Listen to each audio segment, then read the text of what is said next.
Elongated Skulls, The Ancient Mystery, Episode 4, The Crown of Humanity, Symbols that Survived Time.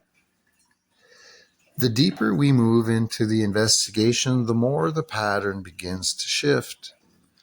The mystery is no longer only about elongated skulls found in ancient burial sites.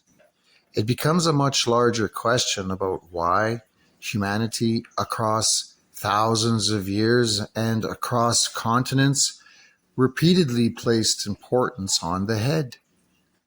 The shape of the skull, the arrangement of hair, the removal of hair, the preservation of a lock, the use of crowns, headdresses, and other symbols all point towards one reoccurring idea.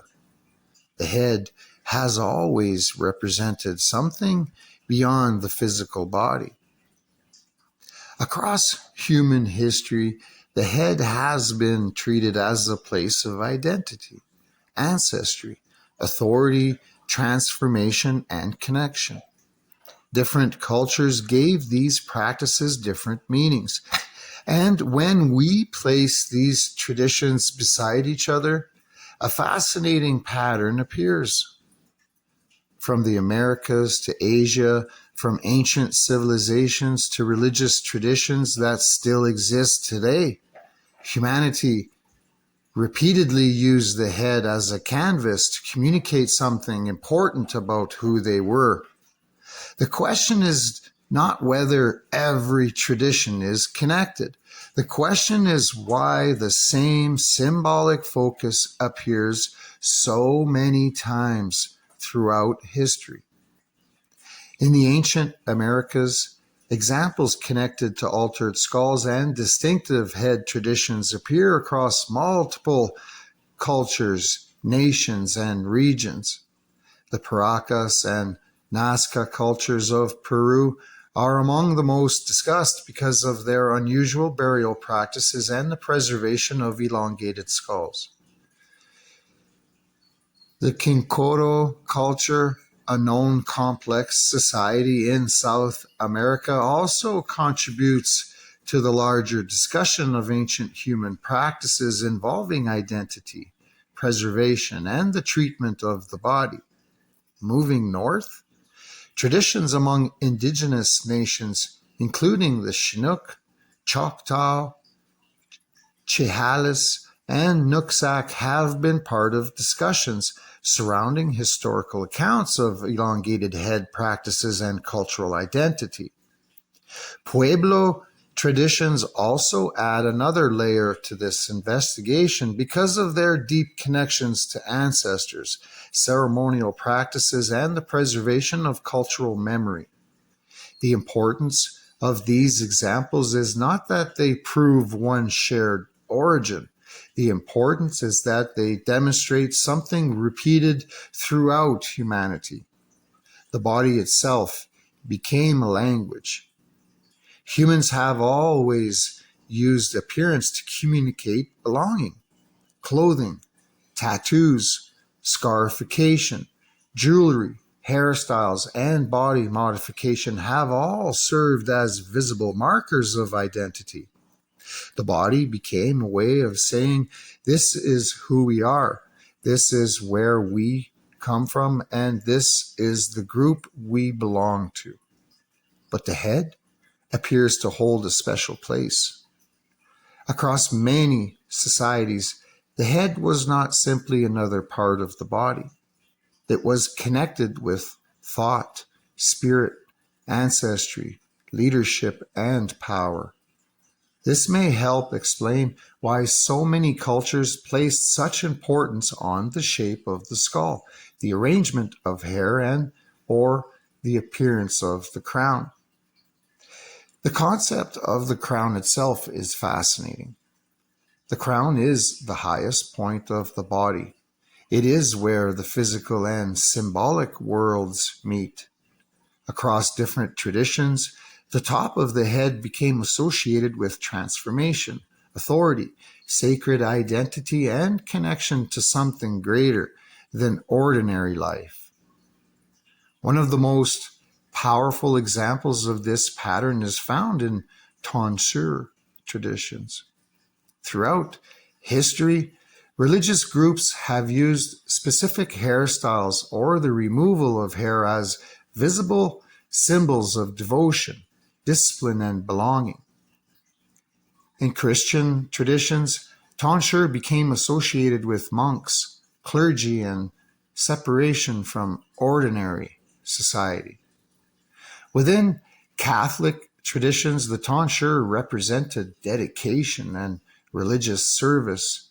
Eastern Orthodox traditions developed their own forms of hair symbolism connected to spiritual commitment.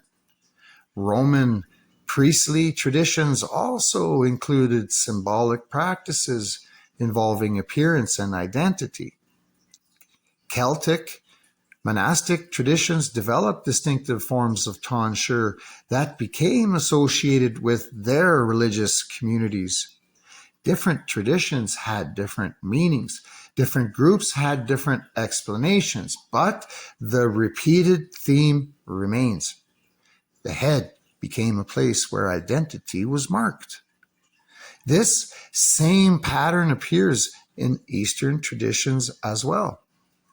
Buddhist monastic communities traditionally shave the head as a symbol of humility, detachment, and commitment to a spiritual path.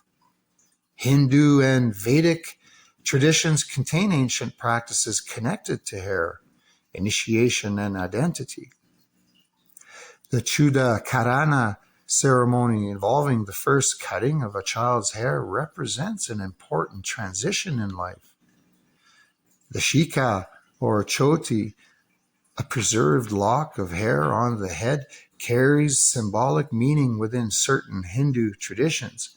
Again, we are not claiming these traditions all come from the same source. The point is the repeated human pattern.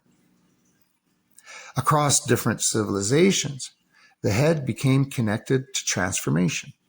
The removal of hair, the preservation of hair, the shaping of hair, the marking of the crown, all became ways of communicating something deeper.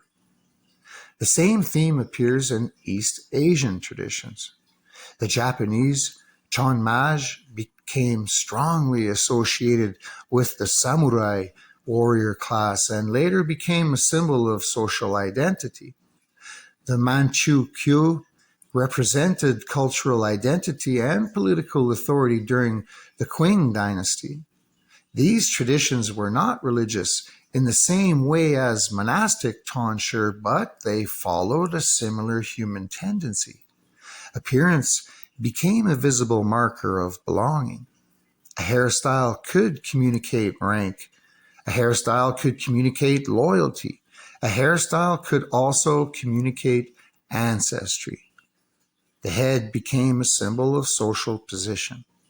When we look even further back, similar themes appear in ancient civilizations. Egypt placed enormous importance on crowns, headdresses, and royal symbolism.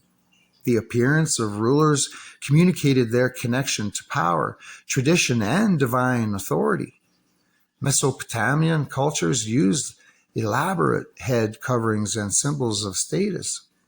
The Ubaid culture, which existed before the rise of later Sumerian civilizations, remains part of ongoing discussions about the foundations of early Mesopotamian society and the symbols they carried forward.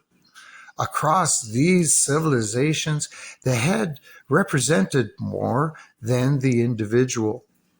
It represented the role that person carried, the knowledge they possessed, the lineage they represented, the authority they claimed. In Africa, the Mangbetu are often discussed because of traditions involving elongated head shapes and distinctive cultural identity. These practices became associated with beauty, status, and social meaning within their society. In Polynesian cultures, including traditions connected to Rapa Nui, art and symbolism preserved ideas about ancestors, identity, and connection between generations. Again, we are left with several questions. Why do these societies share a connection? Why do similar themes appear? Why did so many cultures treat the head as a place of transformation? Why did the crown become symbolic? Why did ancestry and identity become connected to physical appearance? This is where the idea of reoccurring patterns becomes important.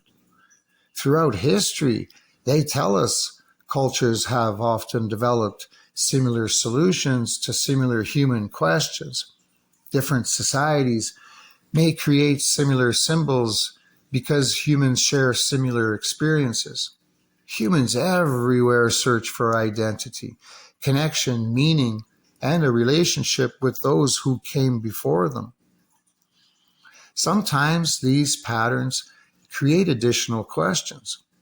The appearance of similar symbols across distant cultures has led many researchers and investigators to examine whether ancient societies were more interconnected than previously understood.